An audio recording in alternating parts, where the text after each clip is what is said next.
Put that in the intro. My name is Liz Gleedle, and I am a 3-time Olympian in javelin. And I love sport. I love playing sport. I love the way it feels in my body when I feel powerful and strong. But the problem is, I was trained in such a way over the years, and this is just traditional training systems in North America around sport, to train really intensely, but to not attune myself to the nuances and details of what my body is doing. And this is the biggest difference I noticed between dance and drills. Drills is about like trying to do something in a certain way. Dance is doing those drills in timing to music. And this is something that allows dancers to learn movements faster, to learn choreography fast. And what's fascinating about this is that dancers move beautifully. Athletes move powerfully.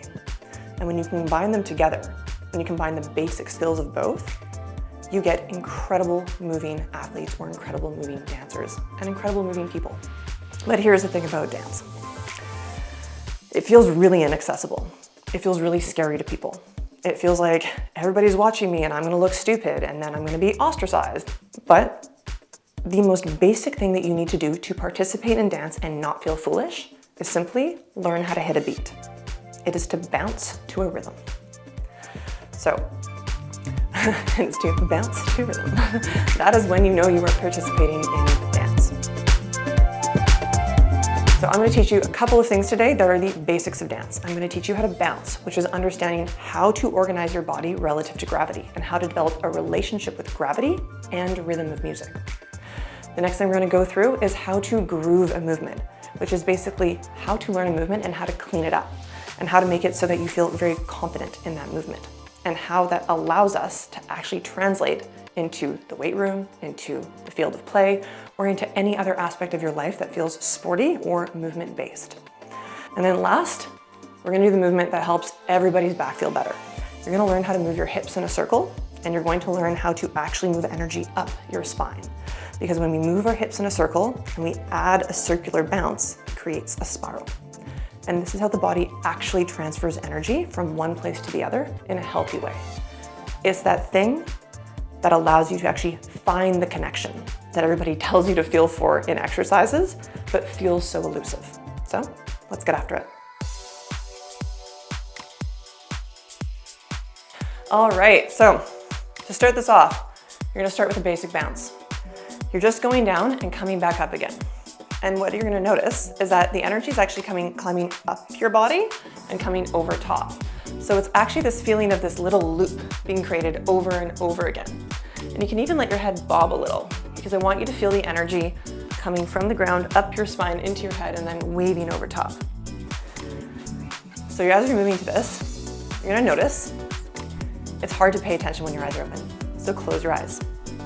When we close our eyes, our attention goes from the visual world to the feelings world. And because we have a sound that we can attune to, it allows us to actually match the sensations in our body to what we're hearing, connecting the motor cortex to the auditory cortex more easily. Now, what you're gonna do is you're gonna pay attention to your feet. And you're gonna notice that you you're gonna kind of wanna bounce back and forth a little bit. So one foot's gonna take the weight and then just pop it over to the other foot. And you're gonna probably notice your feet don't work exactly the same way. So what you're gonna do is you're gonna take a step forward.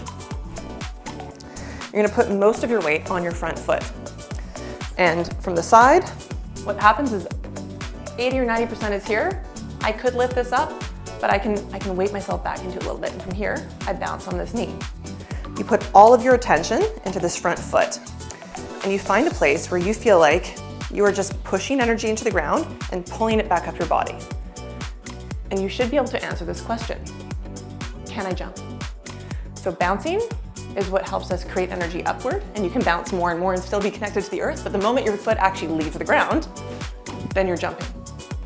So your bounce prepares you to jump. So here, as you bounce, you can even close your eyes again. And if you want, you can push your hands into the ground and make them have a similar texture to what the knee and the foot are doing. And you're gonna notice it makes it easier. If you take your hands away, you might actually feel like you don't feel this same point of orientation. It's harder. So you can have your hands add to it. And every once in a while, ask, can I jump? And if you can come straight up, you have it. So now switch legs. So you're gonna be bouncing into this foot again. You're gonna put your attention in your foot, you're gonna close your eyes, and you're gonna try and find a point of stability. My left leg has been injured so many times that I actually have to put more weight to my right because it just can't take all the weight, and that's okay.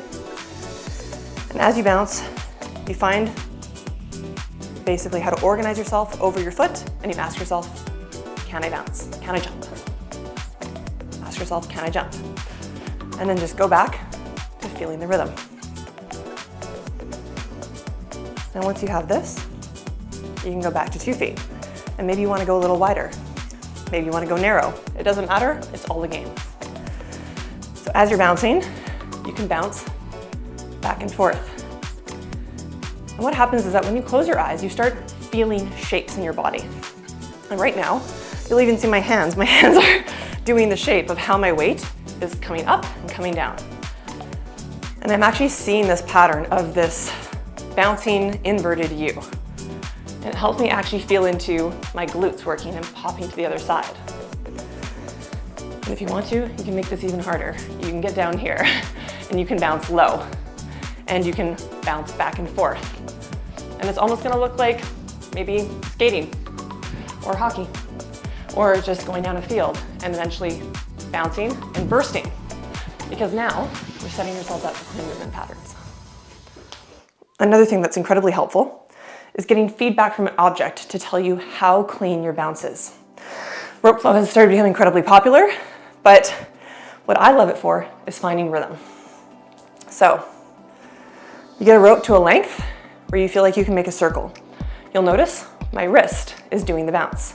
Now my elbow is doing the bounce. Now my shoulder is doing the bounce. But when I add the legs, the arm barely even needs to work. The legs are the thing that are connected to the earth. The feet are your anchors. They pull energy up and they pull it up into your spine. And now it makes it easy to interact with this.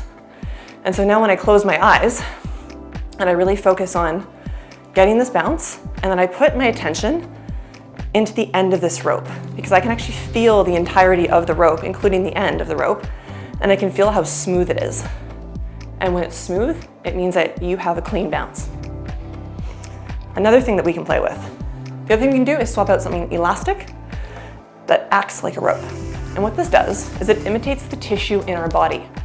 The tissue in my body is elastic. That's what tendons and muscles are like. They are not rope-like. Well, they can be if you're in a lot of pain and your body's really tight, but we're not going for that. The reason why we do this is our body likes to mimic the texture of the things it interacts with. If we're in the water, we move fluidly. If we're touching something elastic, we'll move with more bounce. Find the nice length here. There we go. So I'm going underneath. And on this leg, what I noticed is that I put my attention in my hand. I start noticing the elastic qualities of this band. I can feel how it's lengthening at the bottom as I push it harder. And that is something that allows the rest of my body to actually become more bouncy. So now you can see when I go faster and I put more energy into it, it's actually easier for me to bounce here. And now I'm bouncing fast. This is where you can actually start to find real rhythm and coordination and timing. That stops looking like something that's really fluid and flowy and slow and playful and relaxing to something that's very intense. It all transfers. Now, you can play with these as long as you like. You can play with double leg. You can play with single leg with the foot back. You can play with single leg with the foot to the side with a rope. You can go really wide and go back and forth, or you can just bounce super low. But what I now want to play with is levels. And this is what I was doing when I was healing my knee. When I first tore my MCL, I could only bounce this much, this tiny little bounce.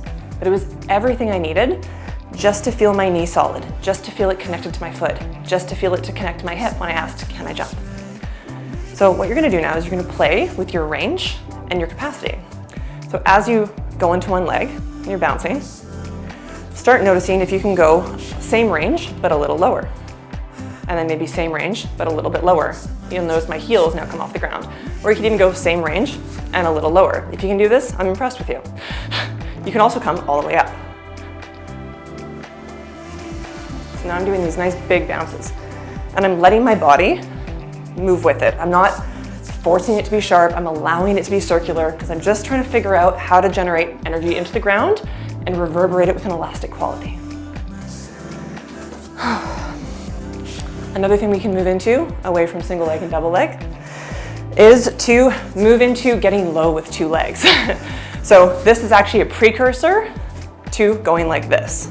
So when you're bouncing and you're going low, you're gonna start a little bit more on the toes. Your Achilles might feel stretched if you're doing this. It might not feel good. You're allowed to go into your toes if it feels good. And as you bounce lower and lower, you might want to turn your hips, your knees out, because that allows you to actually get into deeper ranges of motion and have stability. And if you want, you can lose your balance and you can go back and forth. If you're already down at the bottom, this is a part of what it can progress to. You can now bounce at all these different levels, or maybe you can bounce down and come back up. But if you work all of these into your legs, you have fully dynamic legs. Another thing I wanted to talk about was noticing that you can use things, not just ropes or bands. You can go on a trampoline and notice the quality of the elasticity that you feel in your feet. Your feet have over 100,000 nerve endings. They're incredibly sensitive.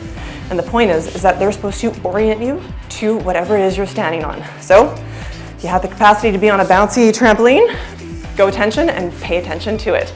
Notice how you can work with the ground differently. Or maybe you do more one leg, or maybe you do more the other leg. Maybe you just play with it.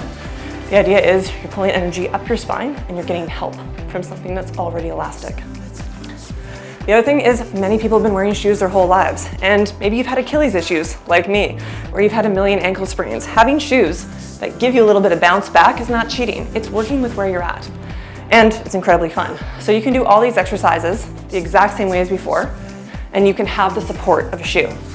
So don't worry about it if you need to wear a shoe. Shoes are great and they help us bounce. You have learned the basic move. You've started to bounce. Now we're gonna mix this in and mix it into grooving. So grooving is about a repeating pattern over and over and over again. It is the thing that allows us to do the same motion, come back to the beginning of the movement, because you're basically recycling energy if you're doing something in a circle, and it allows you to start over again and try and iterate, make it just a little cleaner and enjoy the feeling of progressing. So with a song, we're basically gonna start with really simple steps that have a bouncy quality to them. So we're gonna start with bouncing. Bum, bum, bum. And if you want, say the beat out loud and just say da, da, da, da, or ba, ba, ba. Because when we vocalize, the rest of our body likes to organize around it. It's a trick from dancing. Whenever dancers are doing something, they'll be like da, da, da, da, da, da, da, da. So it's just a little trick. So keep your bouncing. And now we're gonna cross and we're just gonna step across. We're just gonna take one foot and we're gonna go step in front of another foot. So I'm stepping my right foot in front of my left and I'm bouncing every time to bring myself back and forth. I'm not even putting all my weight on my front foot. I'm mainly just moving this foot back and forth. And you're gonna go the other side. Bouncing every time. And again, you can, if you want, stare at one point on the ground and just try and find the rhythm with your foot. It doesn't have to look exactly how I'm looking right now. You're just trying to find it. You may have noticed I started moving my arms intuitively. If your arms find a pattern that matches the legs, just go with it. And then go back again and switch. Get that foot going. Maybe you find your hands going across. Now, this is not supposed to look cool. It is a drill done to music because we're trying to train you how to feel rhythm. And you're gonna mess up, especially if you're listening to me half the time because your attention is now split. So when you're ready, pause this video, just play a song and try and play with this. Now, we've grooved a bounce and we layered in a bounce and a step. Now we're just gonna walk it to the opposite side of the body and we're just bouncing every time. And I'm keeping my weight back because I'm trying not to give myself too much weight shifting. I'm just trying to tap my foot and bring it back. And if you want and it feels good, it's kind of like you're walking on the spot. You're just crossing your body. This is actually one of the best things that you can do for waking up your brain and attaching or making your hemispheres connect is doing bilateral movement that crosses the midline. There's tons of really cool research in it. So now that you've got this, now you're grooving. You can add a little bit more fun to it. If you feel like you have the pattern, actually start bouncing and smiling.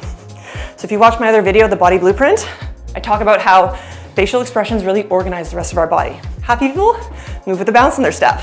Sad people or really focused people don't move the same way. My face changes my posture. So keep playing with that. And if you want to, you can move even further. If you want to make the move even bigger, if it feels good to you. The only thing that regulates you is, can I hit the rhythm?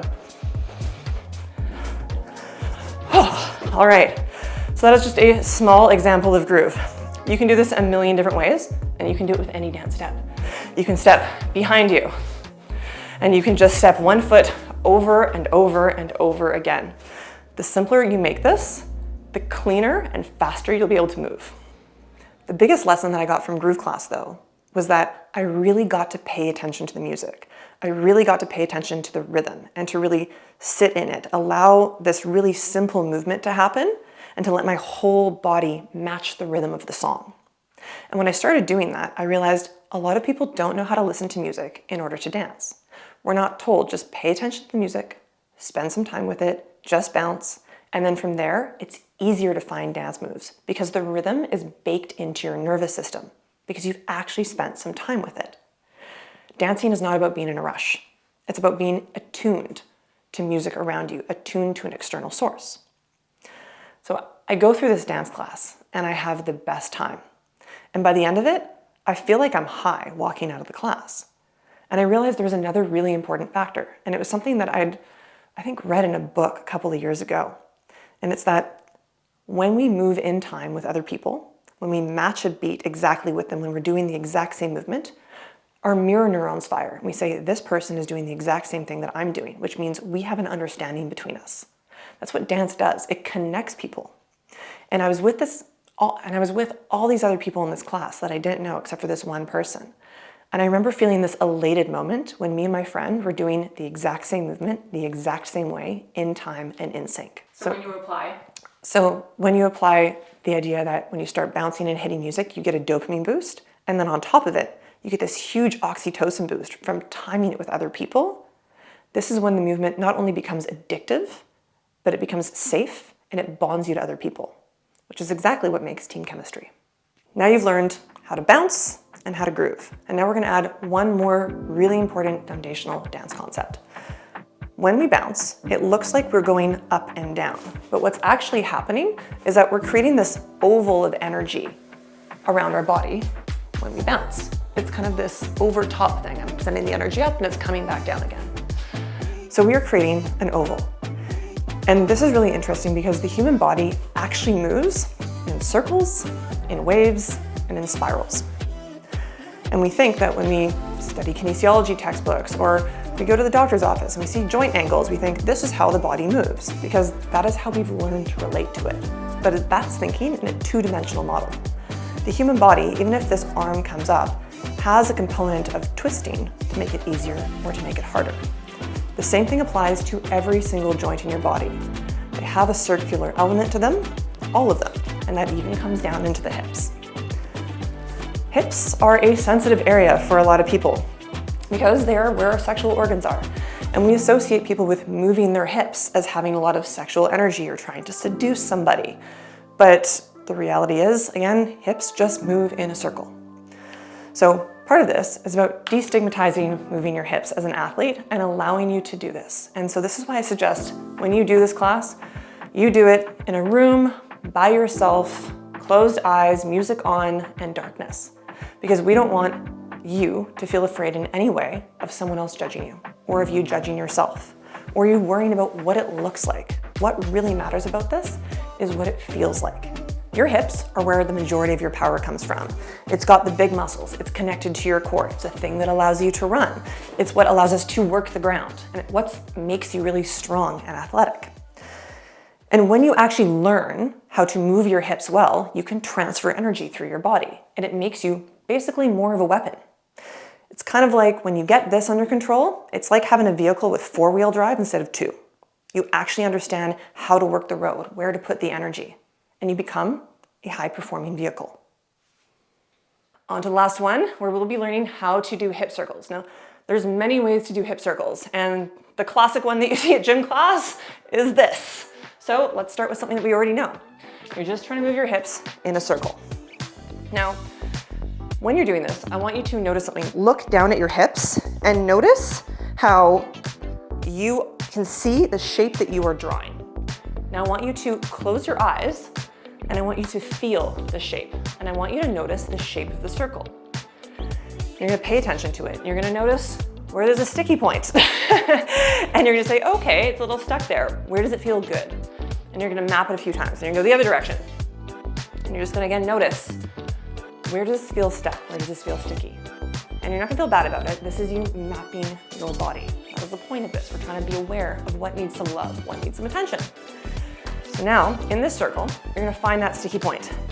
And you're just gonna grease back over it a few times, kind of like scrub it, like you're just scrubbing the corner or something. And this is gonna actually be what allows you to get into a fuller range of motion. And then when you feel like another spot, maybe it's in that back hip, you try and get that. You can also try this with a narrower stance, and it's gonna reveal different things. So I'll feel a little bit more, instead of feeling it up here, I feel it down here. I'm like, ooh, this spot needs a little scrub. So what we're doing is just giving you a little bit more range of motion so you can do these circles. And you're using the sense of feeling, not what it looks like in a mirror, not what you think it should look like. You're just trying to find something to make it feel more pleasurable in your body. Go the opposite direction. If you want, you can bend your knees. Oh, that feels good for me. And you'll notice that I'm even from the side, you'll notice that my foot is coming up. You are allowed to move your feet if you want to, if it feels good. There are no rules here other than play, get creative, and it has to feel pleasurable. So as you're doing this, you notice we haven't added any musical elements yet because we are just exploring. We are not trying to groove yet. And when I teach any movement, I say there's three things, or three ways. Sorry, when I teach any movement, there's three ways you can basically approach learning a movement, but it should always start with exploration. What's going on? What's happening? How does it feel?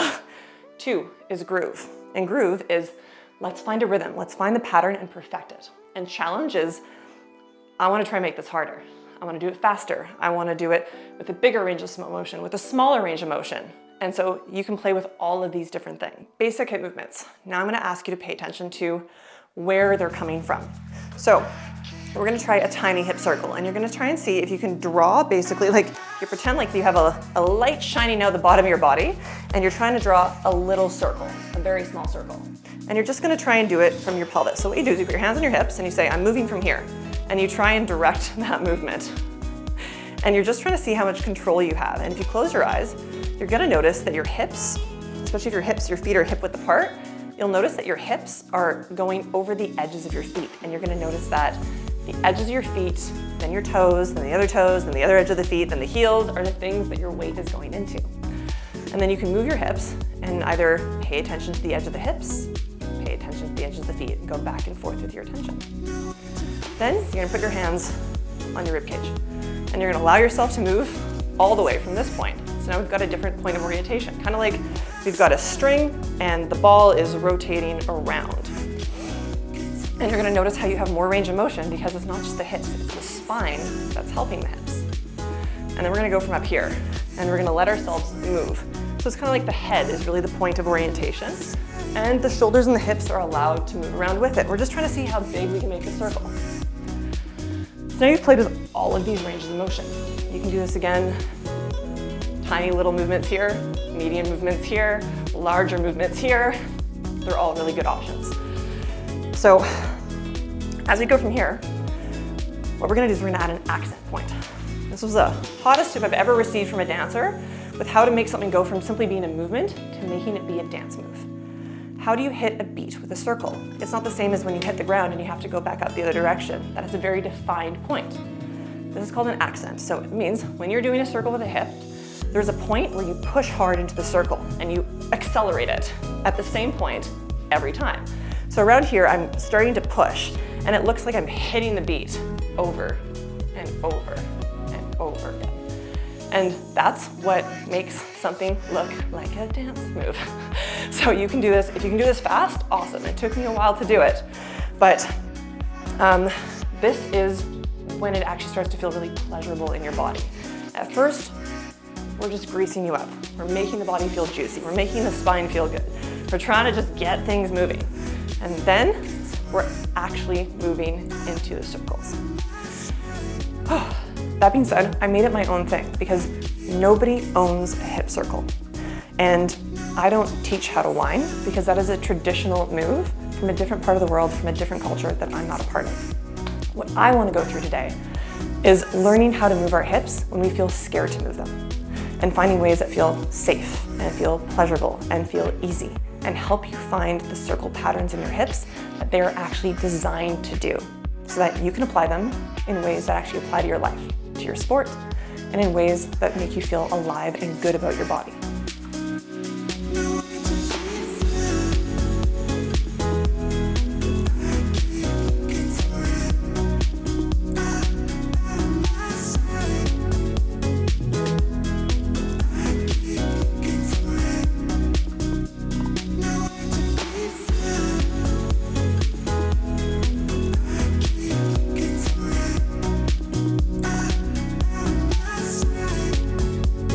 If you want to keep dancing, keep dancing.